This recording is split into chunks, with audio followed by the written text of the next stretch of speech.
They are just asking to be free, to be human, to have dignity, to live like any other people. I mean, I'm talking putting my life now on front line, but I don't care. You know, give me my freedom or give me my death.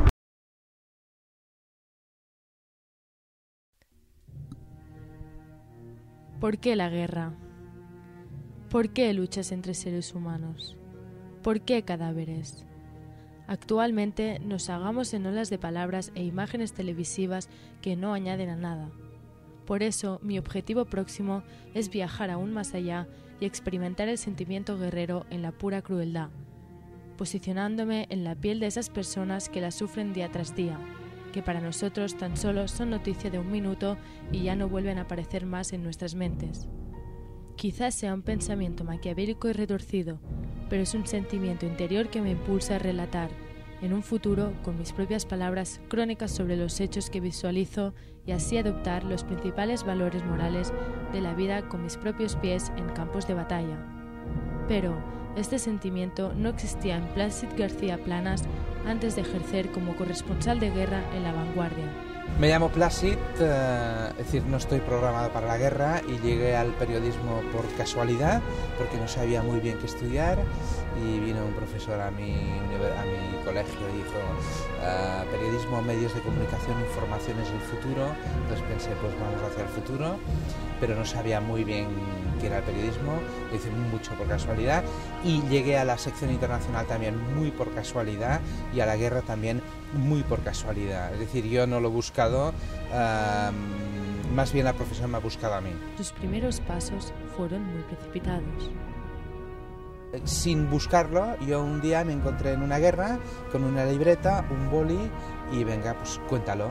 Al principio me sentía incómodo porque no me gustaba ir a la guerra y no es que me guste ahora, pero sí que con el tiempo vi que era una oportunidad. ¿Una oportunidad de qué? Una oportunidad de compartir una experiencia con el otro. García Planas, hasta el momento, ha sido un periodista que ha experimentado duros momentos en muchas guerras y su misión es reportar crónicas siguiendo una trayectoria. Según él, de una pistola Smith & Wesson expuesta en París a una pistola de la misma marca abrasada por un coche bomba en Kandahar. Balcanes al principio, aunque la primera guerra que hice fue la primera guerra del Golfo en el 90-91, pero donde yo lo aprendí todo y fue en Sarajevo, fue en Bosnia, fue en los Balcanes. Soy de una generación que salimos de ahí. Los duros momentos que vive un corresponsal de guerra en campos de batalla no se pueden explicar con palabras. Un conjunto de sentimientos, de anécdotas, de emociones, de peligro minuto tras minuto. Quizá un momento de peligro que recuerdo más, porque tú el peligro a veces no lo ves. Tú a veces puedes estar en la mirilla de un francotirador y ni te enteras. Pero un momento de peligro fue, viéndola así en retrospectiva, fue cuando entré por primera vez en Sarajevo, en verano del 92, y entré a través del aeropuerto, que no funcionaba. Entonces estaba a un lado unos serbios, a otro lado musulmanes, y estaban batallando, pero en ese momento habían parado y con un periodista francés cruzamos toda la pista, y hubo un momento que nos quedamos en medio de la pista, y unos guerrilleros desde un lado nos decían que fuéramos para un lado, los otros para el otro, al final tiramos recto, pero luego al cabo de un rato pensé, ostras, ahí te podías haber quedado. Pero, dejando de lado el campo de batalla, lo más duro para el propio periodista es relatar en palabras todo lo que ha visualizado. Ello implica recopilar datos, contrastarlos e ilustrarlos para construir una historia genuina que ayude al lector a comprender lo que ocurre en el lugar de los hechos, lo que piensan las partes en conflicto y cómo lo viven las personas que están allí. Se trata de llevar el relato más allá de la guerra virtual televisada en los informativos. Es como si tú disparas una flecha, entonces tú afinas esta flecha, le pones la palabra en la flecha para lanzársela al lector y ¡bam!, que le entre dentro del cuerpo, ¿no? La crónica de guerra en general es bastante mala porque suele expresarse la guerra desde un patetismo de raíz romántico.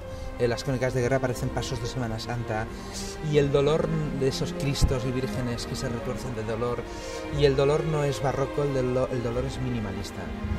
Y yo creo que, al menos para mí, la manera más eficaz de explicar la guerra en una crónica es a través de dos cosas, de la paradoja y de la lírica. La paradoja, el hombre, el ser humano, es esencialmente paradoja, y lo que hacen las guerras es intensificar esa paradoja. Paradoja y la lírica. La lírica, ¿por qué? La poesía, sin extremas. Porque la poesía te permite, el periodismo, el reporterismo, y el reporterismo de guerra, por tanto, es literatura contra reloj, y tienes que explicar el fin del mundo solo un folio y medio. Entonces, la poesía, narrativamente, pero la poesía te permite poner mucha intensidad en pocas palabras. Y por eso para mí la paradoja y la poesía es la mejor manera de expresar la guerra. Como las balas impactan en un cuerpo, García Planas trata de que sus palabras impacten al lector. Yo creo que ser corresponsal de guerra tiene el mismo valor moral que ser un jardinero, que ser un abogado, que ser un médico, que ser... Es decir, el valor moral es...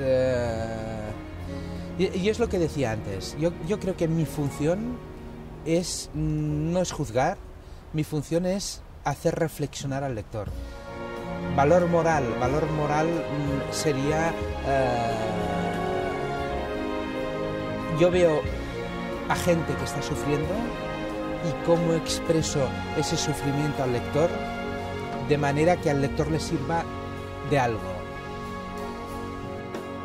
Quizá el corresponsal de guerra no sea el más televisado hoy en día en las noticias, pero es necesario que unos ojos de distintas partes del mundo viajen a los conflictos bélicos que sufrimos hoy en día para que no se pierda la credibilidad.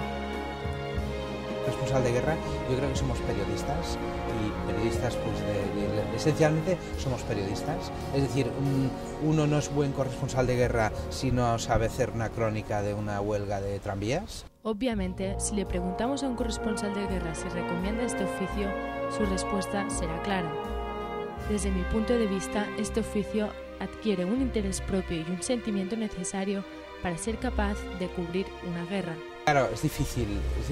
Bueno, claro, ¿por qué no? Yo lo hago, porque no voy a recomendarlo a alguien. Claro, pero esto es una cosa que es difícil de recomendar, pero lo recomendaría. ¿Existe una definición de guerra? La guerra para mí es una puta mierda. Cuando se pelean dos niños en el patio de la escuela, ahí hay un 0,00001% de guerra, y el resto llega por intensidad.